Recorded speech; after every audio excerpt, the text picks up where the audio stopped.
Hello बच्चों, तो आज हम सीखने वाले हैं डिजीज पार्टनर्स कैपिटल अकाउंट का फॉर्मेट। डिजीज पार्टनर का मतलब ऐसा पार्टनर जो अब पार्टनरशिप फर्म में नहीं रहा, उसको कंपलसरी भगवान ने ऊपर बुला लिया है।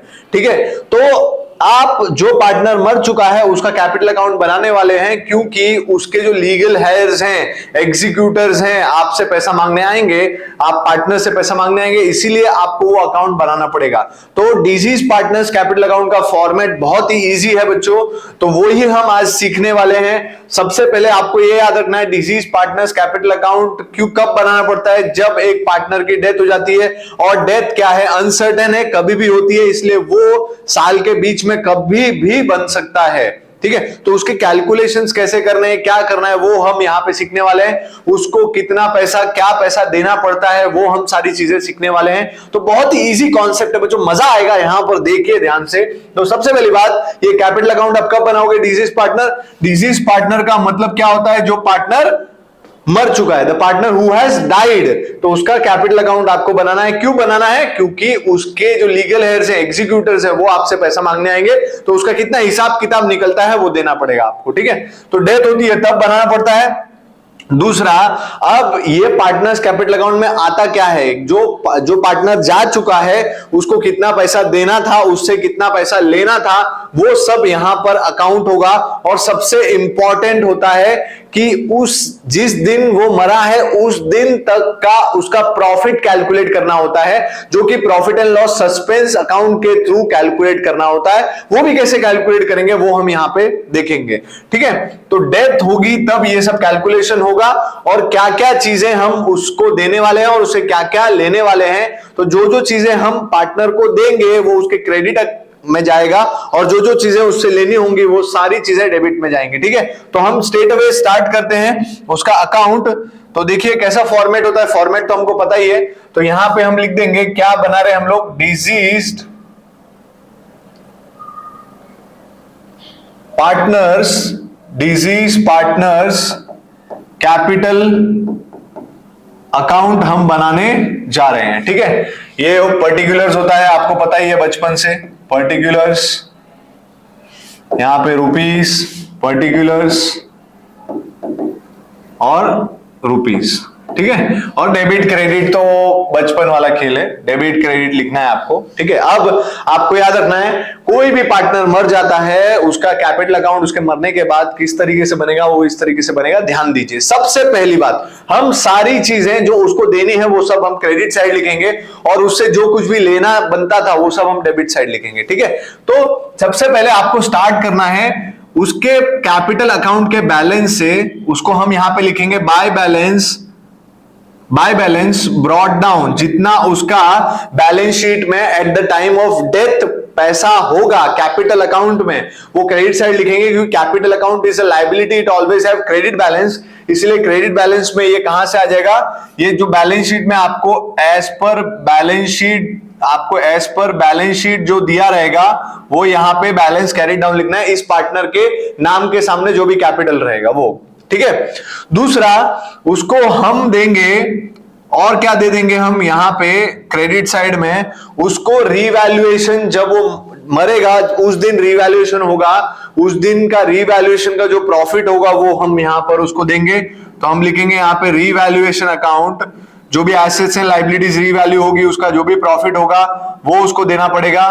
ठीक है, सबसे पहला कैपिटल अकाउंट में जितना बैलेंस है वो देना पड़ेगा, रीवैल्यूएशन का प्रॉफिट होगा वो देना पड़ेगा, डेथ। ठीक है, तो वो कौन से अकाउंट में आएगा, profit and loss suspense account में आ जाएगा। ये क्या है, it is profit till date of death. क्या है, profit till date of death. ये इसका कैलकुलेशन बहुत ही इंपॉर्टेंट है, वो हम कैसे करेंगे वो हम देखेंगे। इसका एक वर्किंग नोट बनाएंगे कि profit till the date of death कैसे निकालते हैं, और वो क्रेडिट होगा profit and loss suspense account लिख के।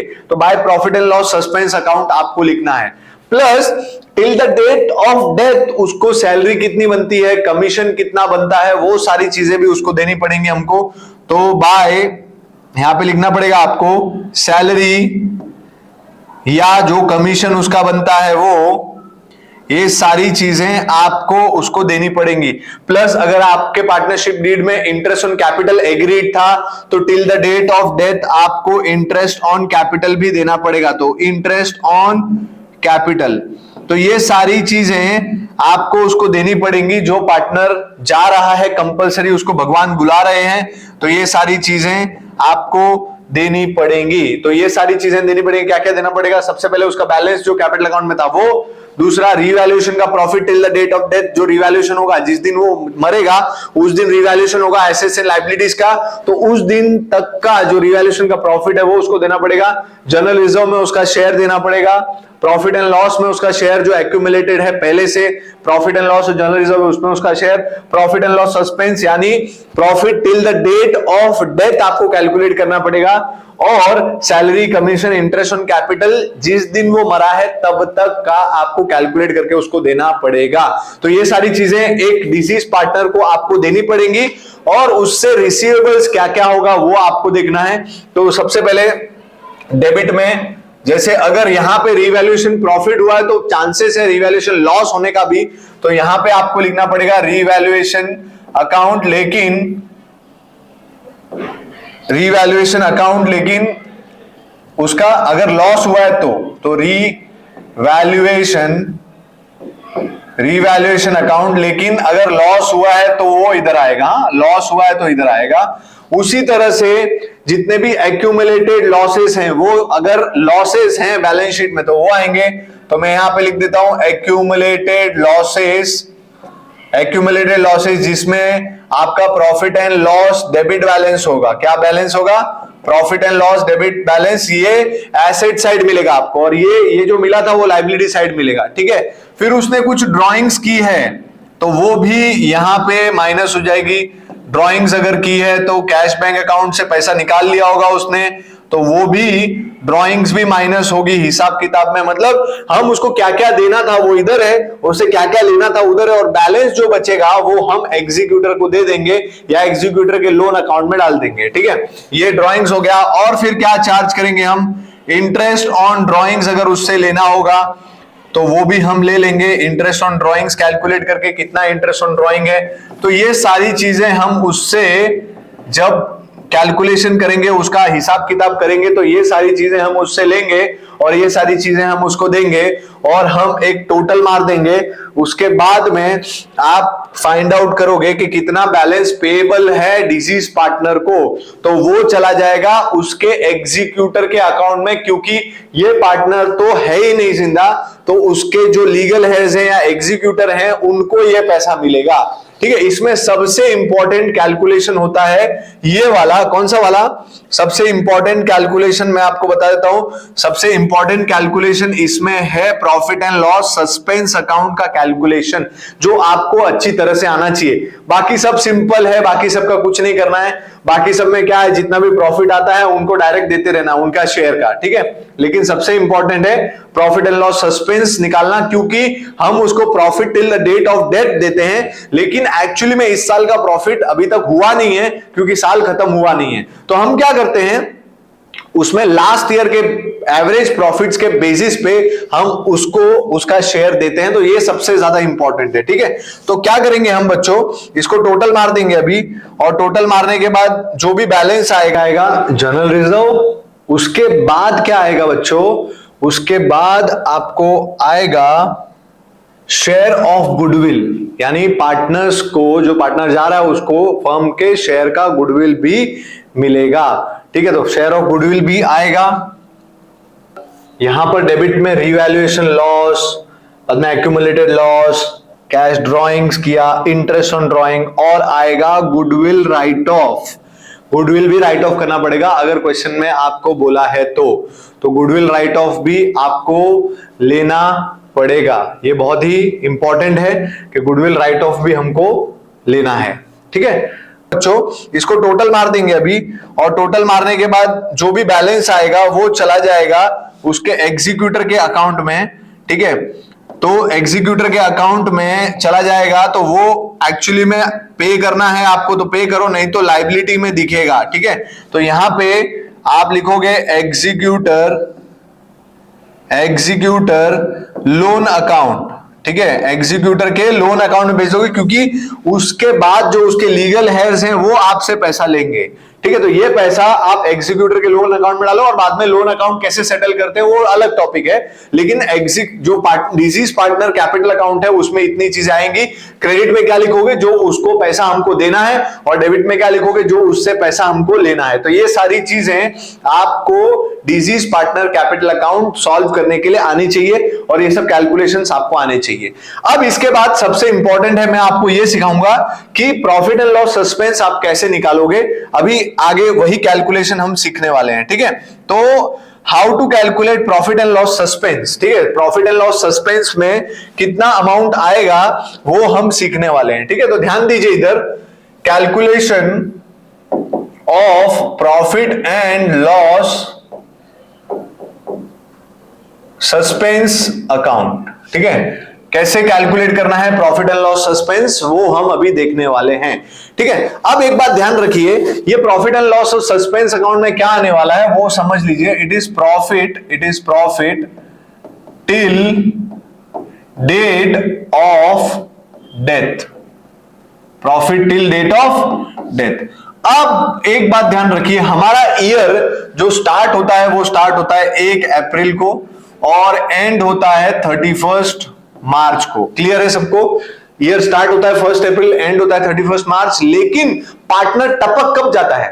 पार्टनर क्या है, ईयर के स्टार्टिंग में, ईयर के एंडिंग में आपके अकाउंटिंग के हिसाब से टपकेगा, वो कभी भी टपक जाएगा, किसी को भी कभी भी ऊपर वाला बुला लेता है। ठीक है, उसका कोई भरोसा नहीं है। ठीक है, लाइफ इज अनसर्टेन। तो सपोज वो बीच में यहां पे 15 जून को निकल लिया, 15 जून को वो निकल लिया। अब आप सोचो, वो 15 जून को निकल लिया, अभी तो साल पूरा खत्म होना बाकी है, तो उसको हम profit till the date of death देंगे कैसे? क्योंकि प्रॉफिट कब कैलकुलेट होता है? प्रॉफिट कैलकुलेट होता है ईयर एंड में, प्रॉफिट कैलकुलेट होता है ईयर एंड में, और वो टपक लिया है 15 जून को ही। मतलब यहां से लेके यहां तक का उसको प्रॉफिट देना है, यानी अप्रैल, मई, जून भी पूरा नहीं हुआ है, सिर्फ 2.5 महीने का उसको प्रॉफिट देना है, 2.5 मंथ्स का। तो वो 2.5 मंथ्स का प्रॉफिट कब निकलेगा? जब आपके पास पूरे साल का प्रॉफिट होगा, जो कि आपने निकाला ही नहीं, अभी तक हुआ ही नहीं है। लेकिन इसका कैपिटल अकाउंट तो आपको 15/6 को क्लोज करना है, इसको प्रॉफिट देना है। तो वो कैसे करोगे? तो एक बात ध्यान रखो, जब भी आप profit and loss suspense account निकालते हो और profit till the date of death निकालते हो, तो उसमें इस साल का, करंट ईयर का प्रॉफिट आने तक का वेट नहीं किया जाता। आने तक का वेट नहीं किया जाता है। क्या किया जाता है? उसके लिए 2 कैलकुलेशन करेंगे हम, कि अगर जो भी डिजीज पार्टनर है उसको profit till the date of death देना है, तो 2 तरीके से हम उसको दे सकते हैं। एक होता है टाइम बेसिस। कौन सा बेसिस? एक टाइम बेसिस के हिसाब से देंगे, और एक सेल्स बेसिस के हिसाब से देंगे। 2 प्रॉफिट के 2 मापदंड है इसके, कि अगर profit till the date of death देना है, हमारे पास इस साल का प्रॉफिट है ही नहीं, तो हम क्या करेंगे? या तो उसको प्रॉफिट्स दे देंगे till the date of death time basis, और sales basis on the basis of average profit of the past few years. कुछ पिछले 4-5 सालों के, 3 सालों के एवरेज प्रॉफिट्स हम निकालेंगे। उस एवरेज प्रॉफिट के बेसिस पे हम उनको वो profit till the date of death दे देंगे। क्यों? क्योंकि हम मान के चलेंगे कि इस साल का हमने प्रॉफिट नहीं निकाला, लेकिन इस साल का प्रॉफिट भी कुछ उसी तरह मिला जुला के पिछले 3-4 साल के प्रॉफिट के बराबर ही होगा, थोड़ा बहुत प्लस माइनस होगा। लेकिन हमको 15/6 को उसका अकाउंट सेटल करना है, तो हमको पिछले साल के प्रॉफिट्स के बेसिस पे इसको पैसा देना पड़ेगा। ठीक है, तो हम दोनों चीजें कैलकुलेट करते हैं। देखिए ध्यान से, अब अगर हम टाइम बेसिस जाएंगे, ध्यान दीजिएगा, टाइम बेसिस जाएंगे तो उसका profit till the date of death कैसे निकलेगा? ध्यान देना, profit till the date of death अगर निकालना है, कौन से बेसिस पे? टाइम बेसिस पे। तो कैसे निकालेंगे? ध्यान दीजिए, सबसे पहले आपको कैलकुलेट करना पड़ेगा average profit of the past few years. तो सबसे पहले आप लिखोगे यहां पे average profit of past few years. वो डिपेंड करेगा क्वेश्चन के ऊपर कि कौन कितने साल का दे रहे हैं। आपको 3 साल भी बोल सकता है, 4 साल भी बोल सकता है, 5 साल भी बोल सकता है। तो average profit of past few years, ठीक है, ये आपको एवरेज प्रॉफिट मिलेगा, वो साल का मिलेगा। किसका मिलेगा? साल का मिलेगा, ध्यान रखना, साल का मिलेगा, डिवाइडेड बाय, आपको क्या करना है, इसको डिवाइड बाय 365 और 12 मंथ्स करना है। क्या करना है? डिवाइड बाय 365 और 12 मंथ। जैसे ही आप average profit of past few years को डिवाइड बाय 365 या 12 करोगे तो आपको महीने का प्रॉफिट या एक दिन का प्रॉफिट मिल जाएगा। ठीक है, फिर उसको आपको मल्टीप्लाई करना है डेज या मंथ्स, डेज या मंथ्स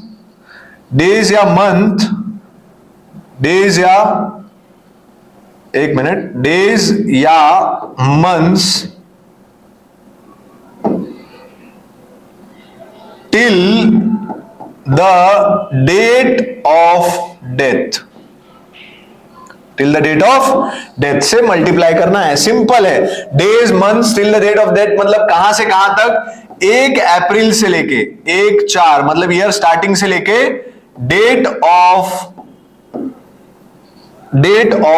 डेथ। हाँ, मैं शॉर्ट फॉर्म में लिख देता हूं यहां पे, डेट ऑफ डेथ। क्या होता है? DOB मतलब डेट ऑफ बर्थ, DOD मतलब डेट ऑफ डेथ।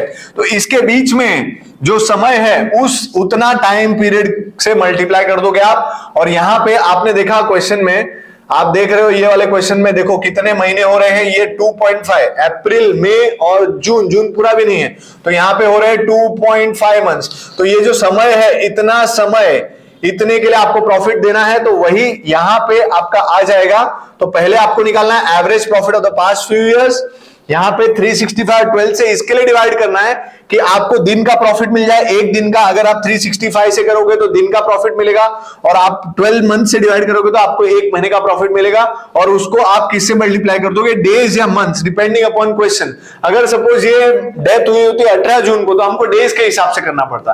15 जून को ये, इसलिए बराबर आधा महीना हो रहा है, इसके लिए 2.5 मंथ्स, इसलिए यहां पे डिवाइड बाय 12 करेंगे और यहां पे इंटू 2.5 करेंगे। ठीक है, तो यहां आपको ये याद रखना है, अगर आपको टाइम बेसिस प्रॉफिट निकालना है तो इस तरीके से आप कैलकुलेट कर सकते हो। आपको, आई होप आपको इजीली समझ में आ रहा है। एवरेज प्रॉफिट आपको निकालना है इस तरीके से। नाउ ये हो गया आपका टाइम बेसिस। किस बेसिस पे हो गया? टाइम बेसिस पे हो गया। ठीक है, अगर आपको इसी तरह सेल्स बेसिस पे निकालना है तो आपको सेल्स बेसिस पे भी इसी तरह के कैलकुलेशन करने होंगे। तो अभी हमने देखा टाइम बेसिस, अभी हम देखेंगे सेल्स बेसिस पे आप profit till the date of death किस तरीके से निकालेंगे। तो हमने अभी देख लिया टाइम बेसिस। टाइम बेसिस में क्या देखा? Profit till the date of death कैसे मिलेगा? Average profit of past few years divide by 365 और 12 इंटू डेज और month till the date of death, मतलब ईयर स्टार्टिंग से लेके डेथ तक कितने टाइम हो रहा है। ठीक है, यहां पे एवरेज प्रॉफिट की जगह पे पास्ट ईयर प्रॉफिट भी आ सकता है, एक साल पिछले एक साल का प्रॉफिट भी आप ले सकते हो। तो यहां पे एवरेज प्रॉफिट या पास्ट प्रॉफिट्स दोनों भी आ सकता है, एवरेज पास्ट प्रॉफिट्स दोनों। ठीक है, अब हम जाते हैं सेल्स बेसिस। अगर आपको profit till the date of death निकालना है, लेकिन कौन से बेसिस पे निकालना है? सेल्स बेसिस या टर्नओवर बेसिस। हाँ, इसको टर्नओवर भी बोलते हैं। तो सेल्स बेसिस पे अगर आप निकालोगे, मैं लिखता हूं यहां पे profit till the date of death, profit till the date of death कैसे निकलेगा? वापस फॉर्मूला यही रहेगा। यहां पे देखिए, एवरेज प्रॉफिट लेंगे या फिर पास्ट ईयर प्रॉफिट लेंगे, पास्ट ईयर एवरेज प्रॉफिट या पास्ट ईयर प्रॉफिट ले लेंगे, डिवाइडेड बाय ध्यान देना, एवरेज सेल्स ले लेंगे, एवरेज सेल्स या फिर पास्ट ईयर का सेल, एवरेज सेल या पास्ट ईयर का सेल्स, एवरेज प्रॉफिट या past year profit upon average sales और पास्ट ईयर का sales into sales till the date of death. यानी कहां से कहां तक का सेल्स? 1/4 से लेके, यानी फर्स्ट 4 यानी ईयर स्टार्टिंग होगा वहां से लेके डेट ऑफ डेथ तक का जितना सेल्स होगा, सेल्स क्या, सेल्स, वो आपको लेना है और इस फॉर्मूले में डालना है। तो आपको क्या मिल जाएगा, profit till the date of death. और ये आपको कहां लिखना है, पीएनएल सस्पेंस के थ्रू आप डिजीज पार्टनर कैपिटल अकाउंट में दिखाओगे। आई होप आपको इजीली समझ में आया चीजें। आप दो तरीके से profit till the date of death निकाल सकते हो और profit and loss suspense account में आपको इसको लिखना है। Calculation of profit and loss suspense में लिखा है profit till the date of death. इसके दो तरीके हैं, टाइम बेसिस भी जा सकते हैं आप, सेल्स बेसिस भी जा सकते हैं। तो profit till the date of death आपको निकालना है टाइम बेसिस पे। तो फॉर्मूला क्या है, एवरेज प्रॉफिट या पास्ट ईयर प्रॉफिट अपॉन 365 और 12 इंटू डेज और months till the date of death. और 14 से लेके डेट ऑफ डेथ तक डेज जितने भी होंगे आपको वो काउंट करके लिख देने होंगे यहां पर, ठीक है।